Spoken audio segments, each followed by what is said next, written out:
Fui Bairoleto, el bandido en esos tiempos lejanos, a nadie dejé olvidado y nunca estuve perdido.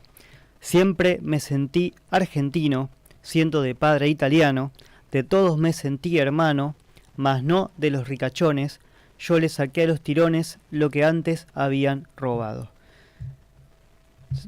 Continuamos en Seamos Libres y en este bloque, en esta oportunidad, vamos a estar hablando de algunos bandidos rurales que estuvieron aquí en la Argentina.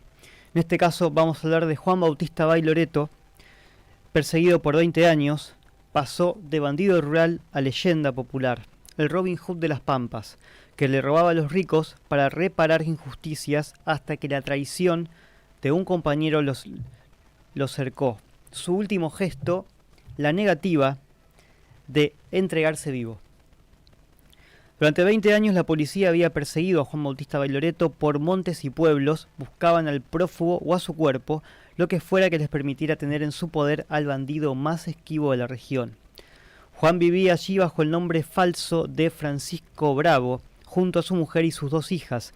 Era 1941 y para ese momento ya había estado preso y prófugo varias veces. Nacido el 11 de noviembre de 1894 en Santa Fe, hijo de inmigrantes italianos, persiguiendo el trabajo se trasladó a la Pampa Central, Eduardo Castex, donde se convirtieron en colonos arrendatarios bajo contratos abusivos, dentro de un modelo que concentraba riqueza en pocas manos y repartía precariedad entre los hijos de inmigrantes. Su prontuario policial número 4679 lo describe como un hombre que vestía siempre de gaucho, con ojos verdosos y penetrantes, con textura menuda y 2 tatuajes, una mujer en el brazo derecho y un triángulo con sus iniciales.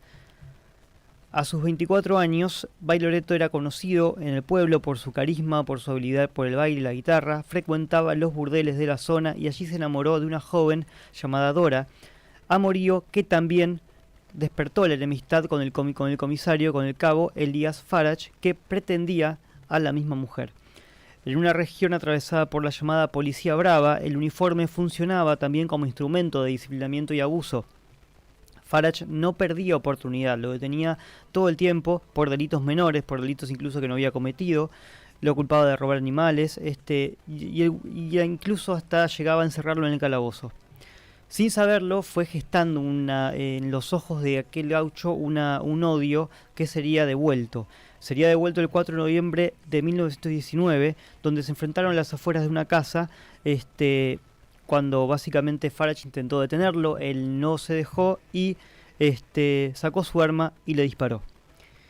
Y el cabo murió en el acto. En ese sentido se cristalizó un límite contra la hostilidad que había hecho carne no solamente en él, sino en todos los peones de la zona. Entonces ahí nace el prófugo como personaje. Junto a él, una red de complicidades y silencios que fueron protegiéndolo. Estuvo un tiempo escondido en montes y visitado y salvado por amigos. Sus hermanos contaban que se disfrazaba de una mujer para poder sosteniendo en brazos a una criatura prestada, para poder despedir a su padre que murió mientras él vivía en la clandestinidad, hasta que no lo soportó más y se entregó el 14 de abril de 1920, pero antes demostró de qué estaba hecho. En una disputa de 2 bandas políticas se le ofreció dinero para matar a un médico y reconocido político, Pedro Cometa. Bailoreto no solo rechazó el encargo, le avisó a Cometa y juntos le tendieron una trampa al que le había hecho el primer ofrecimiento. Lo entregaron y detrás de él también se entrega Bailoreto. En su entrega, cuentan testigos, hubo una búsqueda de paz. Estaba harto de vivir escondido, ansiaba esclarecer lo sucedido porque entendía que Dios y él ya conocían las razones que lo habían llevado a un límite. 1 año y 3 meses después, el dictamen del fiscal lo declaró libre de culpa y cargo. La actitud de Bailoreto frente a Farage se consideró una reacción lógica. Sin embargo, el asesinato nunca dejó de perseguirlo. La ley lo absolvió, pero el Estado seguía sin reconocerlo como inocente. Bailoreto comprendió que para los hombres como él la justicia rara vez obraba como tal. Hacia 1930, cansado de las pequeñas detenciones que buscaban aleccionarlo por vivir libre, se echó al monte y allí se abrió camino acercándose a otros hombres que le dieron un nuevo sentido a su vida. Pedro Virgilio Moroni, mecánico y espiritista, Juan Chiapa, carpintero y espiritista, el catalán Lidefonso Folgueral, todos anarquistas. Bajo estas influencias, el delito adoptó un nuevo significado para Bairoleto, la reparación de las desigualdades. El botín circulaba entre hacheros y colonos endeudados, los pagarés volvían a manos de quienes los habían firmado bajo usura. Empezó a predicar las ideas de revolución y principios anarquistas, el reconocimiento de otros que veían la vida como él le hicieron comprender que existía una causa. Su vagabundeo lo acercó a la logia masónica Hijos del Trabajo, que le presentaron a otro ladrón bueno de la época, segundo David Peralta, mate cocido. Se encontraron así los dos bandidos más buscados del país.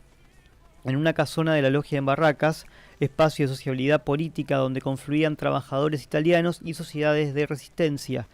Allí se propusieron atracar a la Forestal, que era una fábrica donde los huelguistas eran perseguidos y enlistados, de manera que aquel robo iba también iba a ser un acto de justicia.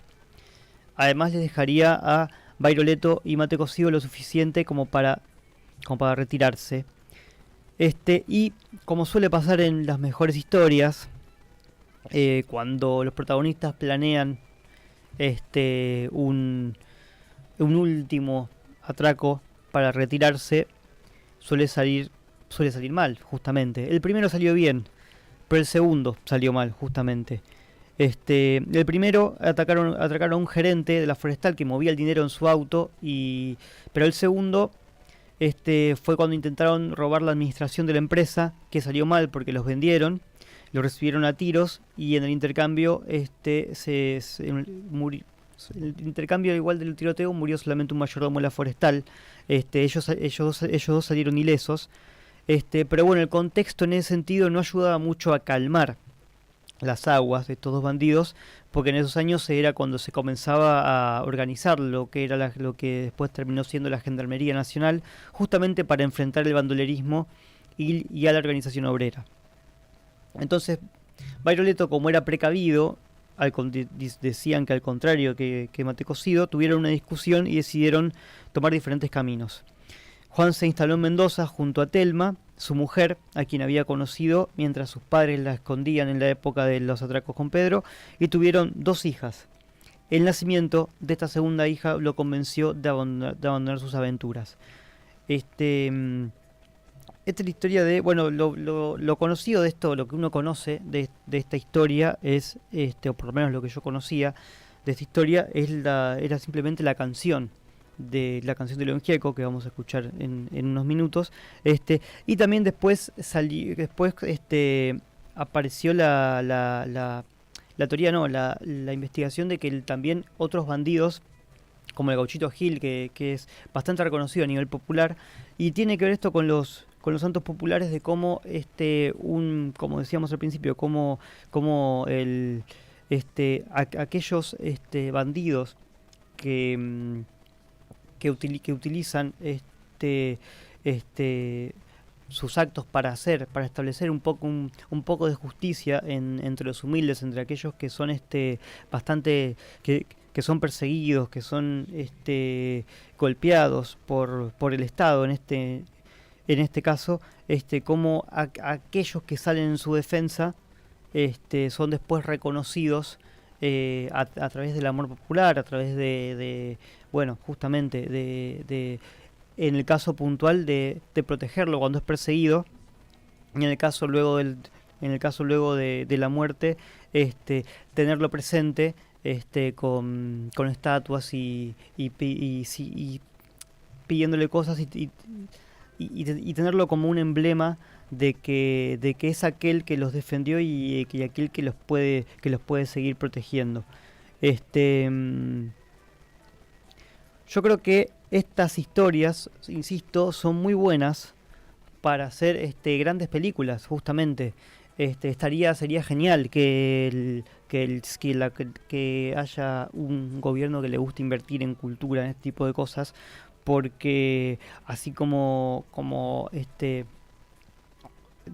resumen de esto es que hay habiendo una historia argentina muy buena para poder generar ficciones excelentes, insisto, como así existe la ficción de vikingos, existe Juego de Tronos, se pueden hacer ficción en Argentina con historias que sucedieron de verdad, y vos tenés en este caso un western patagónico, digo, un western en las Pampas, un western en el interior de Buenos Aires, este em, con asaltos, con persecuciones, con traiciones, con romance también, toda una cuestión que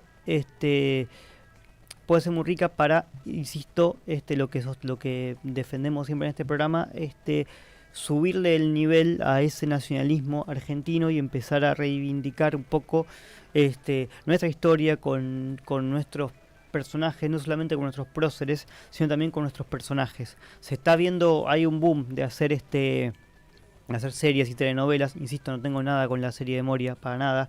Yo no la vi, pero los que la vieron les encantó y está bárbaro. Pero ya hay un boom de hacer biografías con actores y actrices, personajes que son también en el caso de Moria grandes referentes en lo popular, pero también se puede hacer reivindicando historias pasadas, reivindicando no solamente a los personajes, sino también a los pueblos, a las provincias, a las regiones, que eso hace que se vuelva a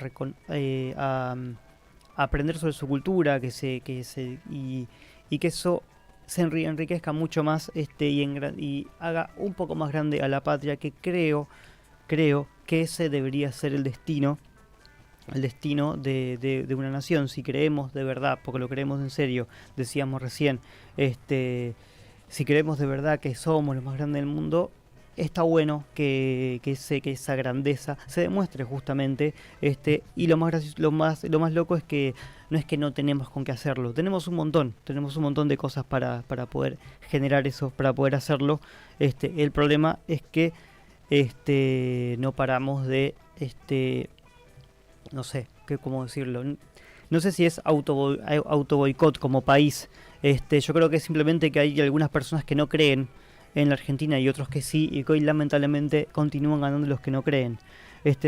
Me dicen acá en el chat que hay una película de 1985 que se llama Bailoreto, creo que con Lito Cruz como protagonista. Lito Cruz hizo el de uno del Diablo, haciendo del Diablo, ¿puede ser? ¿Me ayudan en cabina? ¿No se acuerdan de eso? Creo que sí. Bueno, vean películas de Lito Cruz entonces. Pero bueno, estaría bueno que con toda la tecnología que hay ahora, se haga una linda película, un lindo western, porque, insisto, no es que lo gracioso es que lo podemos hacer, lo único que falta es que haya alguien que quiera hacerlo. Eso es lo que el gran karma que tiene la Argentina, que tenemos todo para ser una potencia, pero lamentablemente nos maneja gente que no le interesa eso, básicamente. Vamos ahora sí a escuchar la canción que mencionábamos hace un rato, la canción de León Gieco, y continuamos con el último bloque de Seamos Libres.